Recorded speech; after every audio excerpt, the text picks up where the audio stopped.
Kumusta po kayo? Bago po ang lahat, first things first.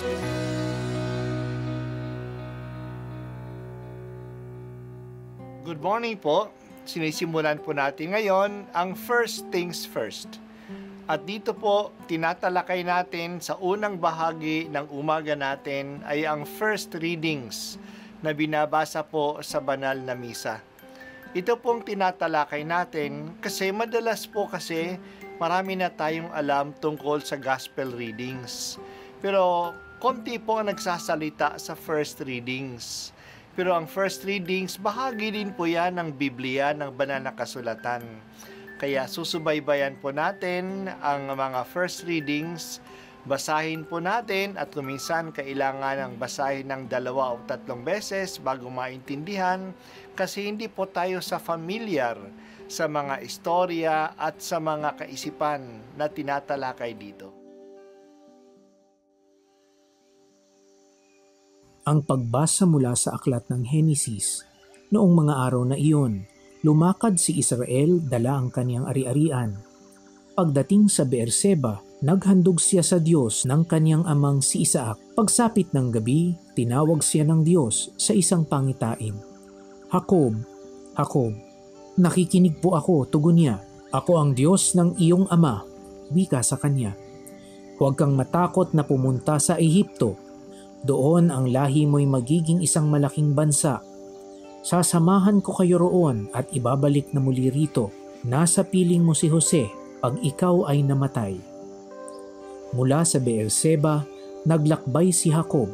Siya at ang kanyang mga apo at mga manugang ay isinakay ng kanyang mga anak sa mga karitong ipinadala ng Faraon. Dinala rin niya sa Ehipto ang mga hayop at ari-arian nila sa Kanaan. Kasama nga niya ang kanyang mga anak, mga manugang at mga apo. At si Huda ay isinugo ni Israel kay Jose upang siya'y salubungin. Dali-daling ipinahanda ni Jose ang sasakyan niya at sinalubong ang kanyang ama sa Gosen.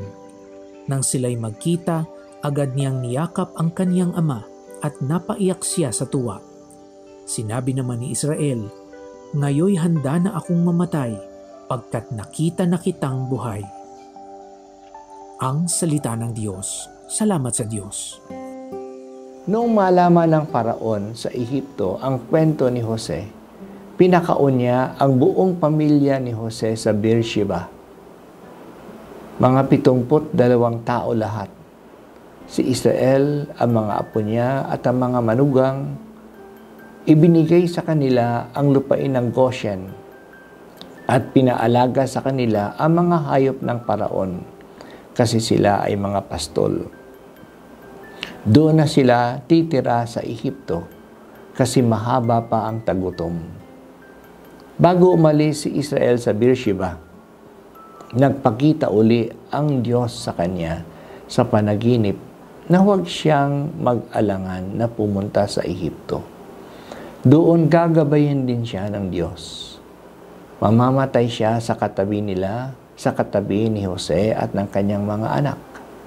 Magiging malaking bansa sila doon sa Ehipto, pero babalik uli sila sa lupain na pinangako sa kanila. Naging maganda ang tagpuan ng mag-ama. Ang buong akala ni Israel na si Jose ay patay na. Ito ang paliwanag sa kanya na kinain siya ng mababangis na hayop. Hindi man niya naisip na makikita silang muli. Kaya gayon na lamang ang kanyang saya nang mayakap niya ang kanyang anak. May twist na naman sa pagtupad ng pangako ng Diyos kay Abraham. Umalis ang buong angkan niya sa lupain na pinangako niya sa kanila. Hindi ba matutupad ang pangako ng Diyos? Nagbigay ng assurance ang Diyos kay Israel na matutupad ito. Doon pa nga sila dadami sa lupain na hindi kanila sa Ehipto. Pumasok sila doon ng 72 tao lamang. At pagkaraan ng 400 taon at 20 taon, umalis sila na 600,000 na ang mga mandirigma lamang. Kung isasama ang mga bata at mga babae at matatanda, siguro aabot sila ng 2 milyong katao. Nagkaroon lang ng detour ang pagtupad sa pangako ng Diyos. Pero ito'y matutupad. At susubaybayan natin ang kwento sa Biblia ay paano sila makababalik sa lupaing ipinangako sa kanila. Isang kwento na naman yan. At matagal na kwento pa. Nararamdaman namin, Panginoon, ang saya ni Israel na mayakap uli ang kanyang anak na akala niya ay patay na. Salamat, O Diyos, sa patuloy mong paggabay sa iyong bayan. Bigyan mo kami ng malakas na tiwala sa iyo.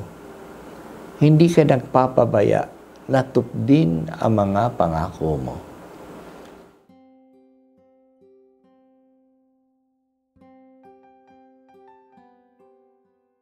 At ako po ay si Bishop Broderick Pabilio dito sa First Things First.